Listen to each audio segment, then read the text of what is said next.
2018 मसीहा परठू राज्य law commission प्रतिष्ठा करने को राज्य सरकार उचित मणि नथिले। लॉ कमिशन उद्देश्य हूँ जमी जो नेशनल लेवल भी नेशनल लॉ कमिशन एवं ओडिशा जमी स्टेट ओडिशा लॉ कमिशन ये हेले ओडिशा स्टेट लॉ कमिशन तांकर काम हूँ जी राज्यर जो विभिन्न नीति नियम अच्छी जो स्टेट एक्ट गुड़ाक अच्छी तार तर्जमा करवा एवं गुड़िए नियम बेले बेले अदरकारी हो जाए से अदरकारी नियम गुड़ी को तार परिवर्तन करवा एवं जो नियम गुड़िक जो गुड़िक आवश्यकता किसी आमेंडमेंट अच्छी से गुड़िक करवा आवश्यकता अच्छी से गुड़िक करवा एवं जो गुड़िक अदरकारी नियम पूरा ऑब्सोलेट अच्छी जो कथा गुड़िक आवश्यकता पड़ुनी आज दिन में से गुड़िक संपूर्ण भाव में स्क्रैप करवा ये सब विभिन्न दिगरे से माने तांकर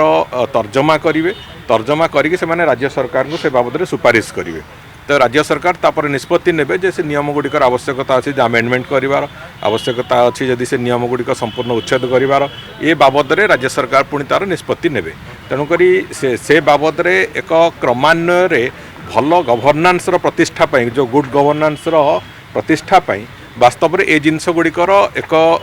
विशेष भूमिका थाए एवं जो कथा को आधार करिक केंद्र सरकार अनेक गुड़िए अदरकारी नियम को उच्छेद कले केंद्र सरकार विभिन्न समय नुआ नुआ नियम गुड़िकर जहाँ जहाँ परिवर्तन आने कथा तार प्रक्रिया आरंभ कर भाव में एठी भी राज्य में लॉ कमिशन आवश्यकता थिला आम आगुरी भी से कथा कही एवं माननीय मुख्यमंत्री अनुमोदन पर से लॉ कमिशन प्रतिष्ठा गतकाली विभाग तार नोटिफिकेशन करिछि जस्टिस विश्वनाथ रथଙ୍କ अध्यक्षतार एवं जो माने अछंती भी सदस्य से माने समस्ते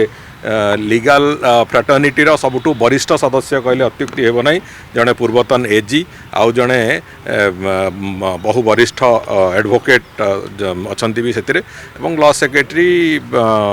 एवं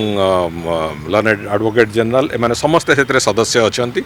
एवं आउ जड़े जड़े सदस्य केवल से बाकी अच्छा जहाँ को आम सब्सिक्वेंटली से जोड़ू से होती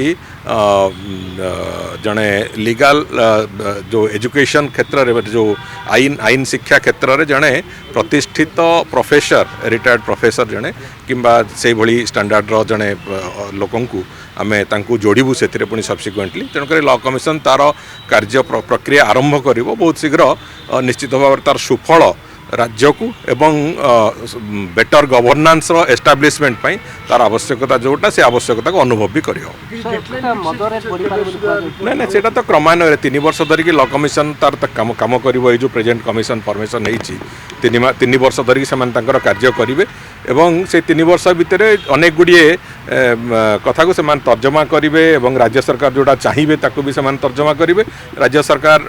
को से विभिन्न जगह परामर्श भी देवे तेणुक ये प्रक्रिया गोटे क्रमान्वय चलो